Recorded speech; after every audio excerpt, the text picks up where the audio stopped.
को लेकर अखिलेश यादव ने कहा कि ये एक भावनात्मक गठबंधन है। जो पीड़ित है, परेशान है, वो पीडीए गठबंधन में है। उन्होंने पीडीए में पसमानदा मुसलमान के होने की बात भी कही। अब अखिलेश के इस बयान पर फिर से सियासत तेज हो गई है।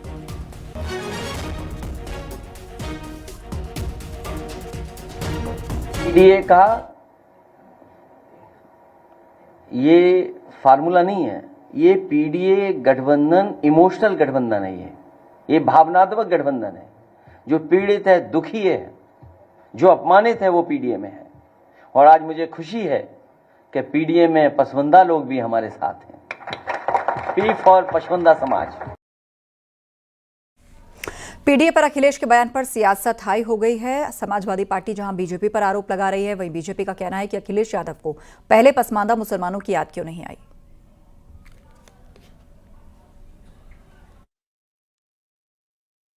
देखिए, समाजवादी पार्टी सिर्फ इतना कहना चाहती है कि अब उत्तर प्रदेश की जो जनता है, भारतीय जनता पार्टी की सरकार बदलने जा रही है। 17-25 का जो समय है, गरीबों के हालात नहीं बदले, किसानों के हालात नहीं बदले, दलितों की जो सामाजिक स्थिति थी उसमें कोई बदलाव नहीं आया, पिछड़ों के जो आरक्षण थे उस पर निरंतर हमले हुए, और ब्राह्मणों के साथ पूरे उत्तर प्रदेश में फेक एनकाउंटर्स के मामले हुए। हम चाहते थे कि इन सब के हालात बदलने चाहिए। कि समाजवादी पार्टी को अभी तक जो पिछड़े पसमानदा मुसलमान हैं, उनकी याद अभी तक क्यों नहीं आई थी। आप इतिहास उठाइए और देखिए, 2012 से लेकर 17 तक जब उत्तर प्रदेश में समाजवादी पार्टी का शासनकाल था, तब क्या एक भी स्टेटमेंट समाजवादी पार्टी का पसमानदा समाज के उत्थान के लिए, एक भी स्टेटमेंट आप हमको दिखा दीजिए। कहीं कोई स्टेटमेंट नहीं, कहीं कोई चिंता नहीं, कहीं कोई विचार नहीं, कहीं कोई प्लानिंग नहीं। पसमानदा समाज को विकास से पीछे ढकेलने की साजिश से समाजवादी पार्टी ने रची थी। आज अगर हमारे देश के प्रधानमंत्री मोदी जी खुले मन से पसमानदा समाज की उत्थान की बात जब उन्होंने कही है, तब क्यों समाजवादी पार्टी को याद आ रही है। इटावा के समारोह में पहुंचे सपा नेता शिवपाल यादव ने सरकार पर निशाना साधा। कानून व्यवस्था पर सवाल उठाते हुए शिवपाल यादव ने कहा कि उत्तर प्रदेश की कानून व्यवस्था पूरी तरह से बिगड़ी है। इसी वजह से यूपी सरकार अब जाने वाली है। सरकार में लॉ ऑर्डर नाम की तो कुछ चीज है, और भेदभाव पूरी तरह से। तो देखिए, अब लोग थोड़े पाएंगे जनता के, अब जनता तो पूरी खिलाफ हो चुकी है सरकार के, तो अब तो सरकार जाने वाली है। पीलीभीत में नोटिस के बाद सपा दफ्तर खाली करा लिया गया है। 5 साल की जद्दोजहद के बाद आखिरकार नगर पालिका ने सरकारी जमीन को कब्जा मुक्त करा लिया। इस मौके पर भारी पुलिस फोर्स की तैनाती की गई थी। सिटी मजिस्ट्रेट के नेतृत्व में सपा कार्यालय खाली कराया गया। आपको बता दें, करीब 20 साल से अस्थायी सपा दफ्तर सरकारी जमीन पर कब्जा करके चलाया जा रहा था, और उसके बाद प्रशासन की टीम ने खाली करने का नोटिस दिया था। सपा के शासन में यह दफ्तर बनाया गया था। 12 नवंबर 2020 को आवंटन रद्द किया गया था। पीलीभीत में सपा दफ्तर को खाली करने का नोटिस दिया गया। 2020 से लगातार पार्टी को, उनके पदाधिकारियों को नोटिस दिया जा रहा था कि मकान खाली कर रहे हैं। इनके द्वारा कोई मकान खाली नहीं किया। विभिन्न न्यायालयों की शरण ली गई, लेकिन कहीं से इनको रिलीफ नहीं मिला, नहीं किसी कोर्ट से इनको स्थगन आदेश मिला। और 10 तारीख को हम लोग आए थे, पिछली बार आप लोग यहाँ पे थे, तो वहाँ पे निर्णय हुआ था कि 6 दिन में ये लोग अपना मकान स्वयं खाली कर देंगे। और 10 से लेकर 16 तक टाइम था। 17 को उन्होंने कोई खाली नहीं किया। उसके बाद में 18 तारीख को आज हम लोग आए यहाँ पे, और पुलिस वाला मजिस्ट्रेट और नगर पालिका है यहाँ पे, और डीओ को यहाँ पे मकान पर कब्जा दिला दिया गया है, और पूरा यूओ को हैंडओवर कर दिया गया है। और जो सामान रखा गया था उसमें उन्होंने एक ताला लगा दिया। सर, 2 दिन का नोटिस दिया कि अगर आप चाहें तो अपना सामान आकर ले लें यहाँ 2 दिन के अंदर, नहीं तो हम इसको फिर इसको निकाल के नगर पालिका में। केंद्र सरकार ने ई मार्केटिंग में योगी सरकार की सराहना की है। केंद्रीय मंत्री पीयूष गोयल ने जीईएम पोर्टल पर यूपी के ऐतिहासिक प्रदर्शन को लेकर सराहना की। गोयल ने कहा कि यूपी में डिजिटल गवर्नेंस को बढ़ावा मिला, जो दूसरे राज्यों के लिए आदर्श स्थापित हुआ। उन्होंने कहा कि सीएम योगी के मार्गदर्शन से ये उपलब्धि हासिल हुई है।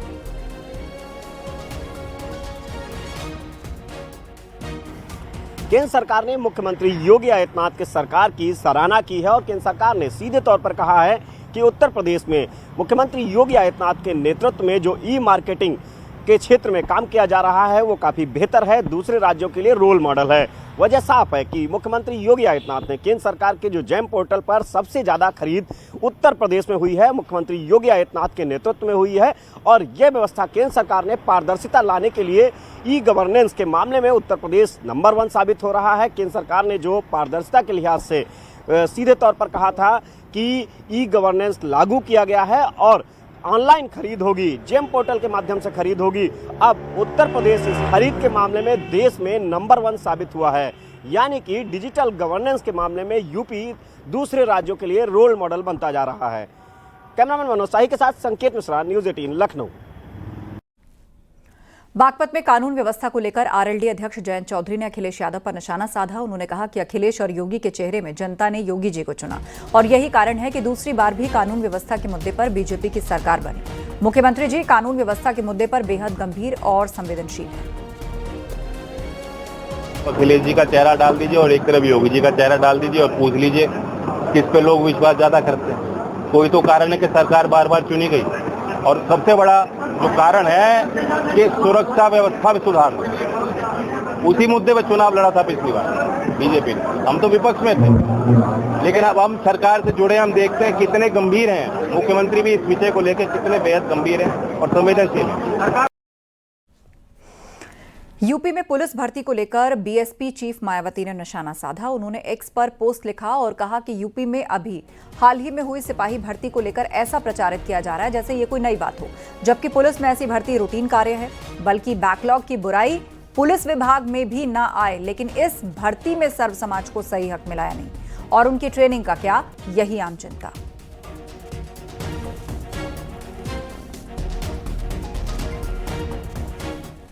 आज प्रधानमंत्री नरेंद्र मोदी और अमेरिका के राष्ट्रपति डोनाल्ड ट्रंप के बीच फोन पर ऑपरेशन सिंदूर को लेकर बातचीत हुई। पीएम मोदी और राष्ट्रपति ट्रंप के बीच करीब 35 मिनट तक बातचीत चली।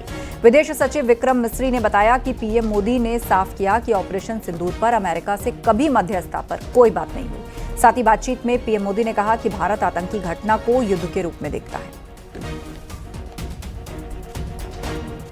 प्रधानमंत्री मोदी और राष्ट्रपति ट्रंप की मुलाकात G7 समिट की साइडलाइंस पर होनी तय थी। राष्ट्रपति ट्रंप को जल्दी वापस अमेरिका लौटना पड़ा, जिसके कारण ये मुलाकात नहीं हो पाई। इसके बाद राष्ट्रपति ट्रंप के आग्रह पर आज दोनों लीडर्स की फोन पर बात हुई। बातचीत लगभग 35 मिनट चली। 22 अप्रैल को पहलगाम आतंकी हमले के बाद राष्ट्रपति ट्रंप ने फोन पर प्रधानमंत्री मोदी को शोक संवेदना प्रकट की थी और आतंक के खिलाफ समर्थन व्यक्त किया था। उसके बाद दोनों लीडर्स की ये पहली बातचीत थी।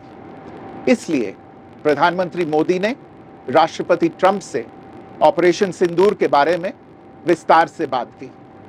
प्रधानमंत्री मोदी ने राष्ट्रपति ट्रंप को स्पष्ट रूप से कहा कि 22 अप्रैल के बाद भारत ने आतंकवाद के खिलाफ कार्रवाई करने का अपना दृढ़ संकल्प पूरी दुनिया को बता दिया था। प्रधानमंत्री मोदी ने कहा कि 6-7 मई की रात को भारत ने पाकिस्तान और पाकिस्तान ऑक्यूपाइड कश्मीर में सिर्फ आतंकी ठिकानों को ही निशाना बनाया था। भारत के एक्शन बहुत ही मेजर्ड, प्रिसाइस और नॉन एस्केलेटरी थे।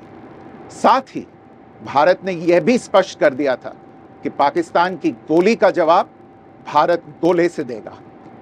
9 मई की रात को उपराष्ट्रपति वांस ने प्रधानमंत्री मोदी को फोन किया था। उपराष्ट्रपति वांस ने कहा था कि पाकिस्तान भारत पर बड़ा हमला कर सकता है। प्रधानमंत्री मोदी ने उन्हें साफ शब्दों में बताया था कि यदि ऐसा होता है तो भारत पाकिस्तान को उससे भी बड़ा जवाब देगा। कांग्रेस नेता जयराम रमेश ने मोदी ट्रंप की बातचीत पर दिए बयान पर माफी मांग ली है। जयराम रमेश ने सोशल मीडिया एक्स पर लिखा, अनजाने में ये गलती हुई, गलती को फौरन सुधार लिया गया। बीजेपी ने जयराम रमेश पर पुराना बयान दिखाने का आरोप लगाया।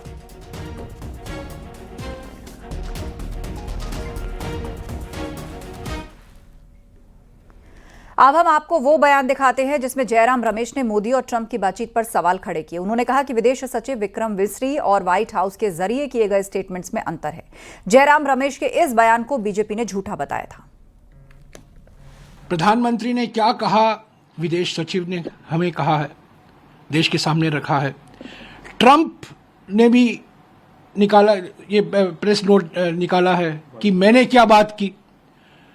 जो राष्ट्रपति ट्रंप के नोट में है और जो हमारे विदेश सचिव के नोट में है, यानी कि जो राष्ट्रपति ट्रंप कहते हैं कि ये बातचीत हुई और जो प्रधानमंत्री, हमें कहा जाता है कि प्रधानमंत्री ने यह बात की, ये जमीन आसमान का फर्क है। सबसे बड़ी बात यह थी कि कांग्रेस पार्टी झूठ की जननी और फेक न्यूज की फैक्ट्री है।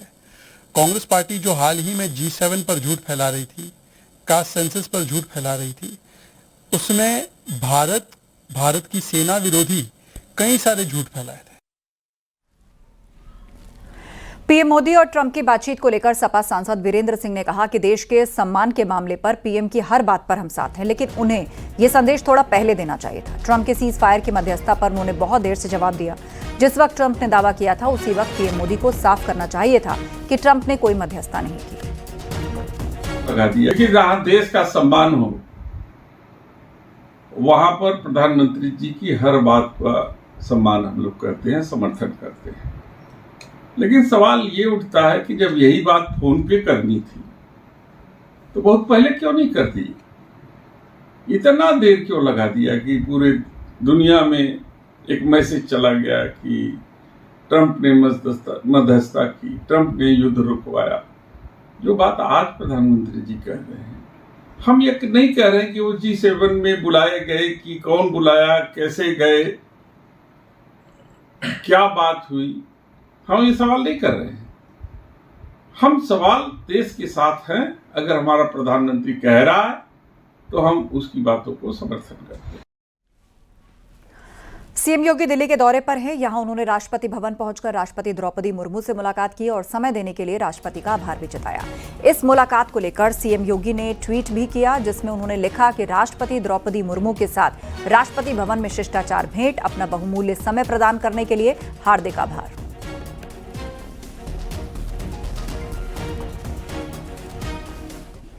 मिर्जापुर में ओम प्रकाश राजभर का बयान सामने आया, जहां वो महिलाओं से बातचीत के दौरान लड़कियों को राजनीति में लाने की सलाह दे रहे थे। उन्होंने ये भी कहा कि आप लोगों की बहू बेटी अगर पढ़ी लिखी हो तो उनको राजनीति में ले आइए, भाषण सिखाइए जिससे सीट सुरक्षित हो सके। हम लोग बस आवास, राशन, पेंशन, शौचालय में ही उलझे हैं। तू लोग के घरे जौन तार बहू पढ़ल लिखल हो या बेटी पढ़त लिखत हो, ओके जौन नेतागिरी में ली आवा, भाषण उषण सिखावा, ताकि सीट सुरक्षित हो। तो वो लड़ के जीत के जाए लखनऊ या दिल्ली, तो वहाँ सदन में नेता लोग बैठल हैं ना, तो नेता बनाओ के बाद ये काम में भी आप लोग थोड़ा लगा, नहीं तो देखा बहुत पीछे सब लोग चल जाते हैं। हम लोग अभी तक खाली आवास, शौचालय, पेंशन, राशन कार्ड में ही उलझा रहे। अलीगढ़ का नाम बदलने को लेकर बीजेपी जिला पंचायत अध्यक्ष ने मुख्यमंत्री को लेटर लिखा और बीजेपी की जिला पंचायत अध्यक्ष विजय सिंह ने जानकारी देते हुए कहा कि एक हफ्ते पहले मुख्यमंत्री योगी आदित्यनाथ से मुलाकात के दौरान अलीगढ़ का नाम हरिगढ़ करने के लिए पत्र दिया था, जिसे लेकर सीएम ने आश्वासन दिया कि अलीगढ़ का नाम हरिगढ़ किया जाएगा। वो मैंने प्रस्ताव शासन को भेजा। अब मैं एक हफ्ते पहले फिर मैंने माननीय मुख्यमंत्री के सामने रखा। मैं ले गई, ये नाम होना चाहिए, क्योंकि हमारा अब कार्यकाल 1 साल ही बचा है, 4 साल पूर्ण हो गए हैं। तो हमारे मुख्यमंत्री जी ने मुझे आश्वासन दिया कि समय आने पर आपका जो प्रस्ताव था, जो बात थी, वो अवश्य पूरी की जाएगी। अलीगढ़ का नाम हरिगढ़ अवश्य होगा। केंद्र सरकार के 11 साल पूरा होने पर बीजेपी गांव-गांव जाकर चौपाल के माध्यम से लोगों को जागरूक कर रही है और केंद्र सरकार की उपलब्धियों को गिनवा रही है। अमेठी में भी बिजली का चौपाल अभियान जारी है और 16 केंद्रों पर चौपाल लगाकर भाजपा नेता केंद्र सरकार की उपलब्धियों को गिनवा रहे हैं। भारत विकसित राष्ट्र की ओर अग्रसर है। इन सब कार्यक्रमों की जानकारी हम लोगों तक पहुंचा रहे हैं। अभी हाल का ही उदाहरण ले लें तो ऑपरेशन सिंदूर के तहत माननीय प्रधानमंत्री जी के नेतृत्व में भारत ने पाकिस्तान में घुसकर सैकड़ों आतंकवादियों को मारा, उनकी कई पोस्टें तबाह की, आतंकवादी ठिकानों को नष्ट किए। इस तरह से आज सशक्त भारत, सक्षम भारत, सुरक्षित भारत बनकर तैयार हुआ है। ये हमारे लिए गर्व का विषय है। संभल में शांति और सुरक्षा व्यवस्था को पुख्ता बनाने के लिए सीसीटीवी कैमरास लगाए जा रहे हैं। संवेदनशील इलाकों और संभल की जामा मस्जिद के आसपास की जगहों को सीसीटीवी कैमरों से लैस कर दिया गया है। कुल 224 हाई रेजोल्यूशन कैमरेज लगाए गए हैं, जिनका सीधा कंट्रोल सत्यव्रत पुलिस चौकी से किया जाएगा। आपको बता दें, 24 नवंबर 2024 की हुई हिंसा के बाद से संभल की सुरक्षा व्यवस्था को चाक चौबंद करने के लिए अहम कदम उठाए जा रहे हैं, और जिससे किसी तरह की कोई हिंसा दोबारा ना हो सके। रिलायंस फर्म जो इस परियोजना को देख रही है, उसके तहत ये कार्य किया जा रहा है। 60 चिन्हित स्थानों पर ये कैमरास लगाए जा रहे हैं, जिसमें मुख्य मार्ग, मुख्य चौराहे और जो भी एंट्री एग्जिट पॉइंट है सिटी के अंदर आने के लिए, वो संवेदनशील, अति संवेदनशील जो भी पॉइंट है उन पे ये कैमरास लगाए जा रहे हैं, जिसमें से लगभग 30 साइटों पर काम हम लोग कंप्लीट कर चुके हैं। अभी 30 साइट बाकी हैं। इसके बाद हम लोग एक कंट्रोल रूम बनाएंगे, जिसमें इन सारे कैमरास का एक्सेस रहेगा। ये जो कैमरास हैं, बेसिकली आप जो जिस पॉइंट पे लगाए जा रहे हैं वहां पे भी रिकॉर्डिंग मिलेगी। इसके अलावा जो कंट्रोल रूम होगा उस पर भी रिकॉर्डिंग उपलब्ध होगी। तो जामा मस्जिद के चारों तरफ भी कैमरे लगाए गए हैं? हाँ जी, जामा मस्जिद की चारों तरफ कैमरे लगाए गए हैं, और भी जो मुख्य चौराहे हैं, मुख्य मार्ग हैं, शहर के संवेदनशील पॉइंट्स हैं, उन सब जगह ये सारे कैमरास लगाए गए हैं। संभल में अवैध कब्जों पर प्रशासन का एक्शन जारी है। वहीं मस्जिद कमेटी ने अवैध मस्जिद को खुद ध्वस्त किया। वहीं प्रशासन ने चंदौसी के बिसौली गेट, सीकरी गेट और लक्ष्मणगंज में बुलडोजर कार्रवाई की। गर्मी का टाइम है, सबको नोटिस दिया गया है, और सार्वजनिक भूमि के ऊपर कोई भी मकान, वाणिज्यिक स्थल या अन्य कुछ ध्वस्त करने से पहले उनको नोटिस दिया जाता है। तो वही कार्रवाई की गई। उसी क्रम में हमने भी भ्रमण किया है। तो नगर पालिका परिषद चंदौसी और एसडीएम साहब के द्वारा संयुक्त रूप से कार्रवाई की जा रही है, और कुछ लोगों ने स्वतः ध्वस्तीकरण भी आरंभ किया है, जो कि स्वागत योग्य है। जब पता चलता है व्यक्ति को वो गलत है, तो अपने आप भी चीजें ठीक करता है। उसके अतिरिक्त भी यहाँ अतिक्रमण है, तो पूरे स्थल की पैमाइश करने और उस पर कार्रवाई करने के लिए कहा गया। खबर ललितपुर से, जहां नगर पालिका परिषद ने अवैध कब्जे पर बुलडोजर कार्रवाई की। नगर पालिका परिषद ने सदन शाह इलाके में नजूल की जमीन पर कब्जा मुक्त कराया, और बताया जा रहा है कि सदर कोतवाली क्षेत्र के सदन शाह इलाके में बड़े पैमाने पर नजूल की जमीन है, और आरोप के मुताबिक इस बेशकीमती जमीन पर कुछ लोगों ने अवैध कब्जा जमा रखा था। इसकी शिकायत बजरंग दल और वीएचपी के कार्यकर्ताओं ने नगर पालिका परिषद से की थी। इसके बाद यह कार्रवाई की गई।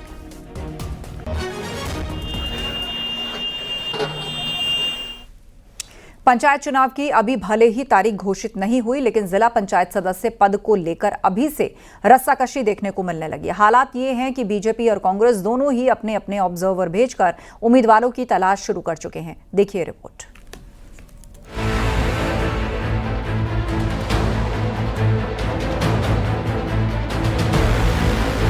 उत्तराखंड में जुलाई महीने में पंचायत चुनाव होने जा रहे हैं। इसमें सबसे बड़ी और प्रभावशाली बॉडी है जिला पंचायत, जिसकी एक सीट 12,000 की आबादी पर होती है। कई विधानसभा क्षेत्रों में 4 से 5 तक जिला पंचायत सीटें आती हैं। यही वजह है कि इस पद पर सबकी नजर है। आम दावेदारों से लेकर मौजूदा विधायक, मंत्री और 2027 की तैयारी में जुटे नेताओं तक हर कोई चाहता है कि उसका समर्थक चुनाव लड़े, ताकि 2027 में जब वो चुनाव लड़े तो उसे मजबूत समर्थन मिल सके।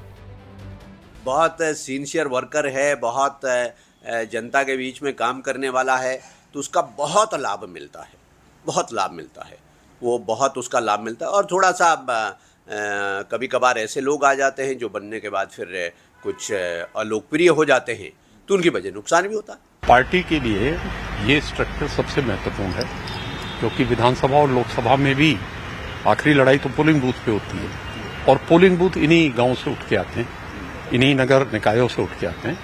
तो इसलिए इसके महत्व को तो कम करके आंका ही नहीं जा सकता।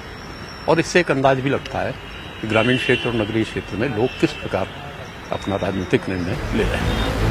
राजनीतिक दल इसे किसी सामान्य पंचायत चुनाव की तरह नहीं देख रहे हैं। वे जानते हैं कि जिला पंचायत के जरिए 2027 की बिसात बिछाई जा सकती है। इसलिए जिला पंचायत सदस्य उम्मीदवारों के लिए बाकायदा बीजेपी और कांग्रेस ऑब्जर्वर भेजकर दावेदारों के नामों का पैनल बनाना चाहती है, ताकि कार्यकर्ताओं में तो एकजुटता बनी रहे और समर्थक नेताओं के बीच टकराव से भी बचा जा सके। जैसे ही कल अंतिम रिजर्वेशन फाइनल होता है, हम लोग अपने प्रेक्षक को हर जिला पंचायत वार्ड में भेजने वाले हैं। वहाँ जिला पंचायत वार्ड में रहने वाले हमारे शक्ति केंद्र के संयोजकों से लेकर और उस जिला पंचायत वार्ड में रहने वाले हमारे प्रदेश तक के कार्यकर्ता की राय शुमारी के बाद एक पैनल बनेगा। उस पैनल के बाद फिर हम लोग यहाँ पर प्रदेश तक में उसकी जो टोली है वो टोली में बैठते हुए विधिवत रूप से हर जिला पंचायत वार्ड के लिए अपने भाजपा समर्थित प्रत्याशी हम घोषित करेंगे। दरअसल चुनाव भले ही गांव की सरकार का हो, लेकिन नजर सबकी 2027 पर है। ग्राम पंचायत, क्षेत्र पंचायत और जिला पंचायत में जिसके सबसे अधिक समर्थक जीत कर आएंगे, 2027 के विधानसभा चुनाव में उसकी राह उतनी ही आसान मानी जाएगी। न्यूज़ 18 के लिए देहरादून से सुनील नौप्रभात की रिपोर्ट।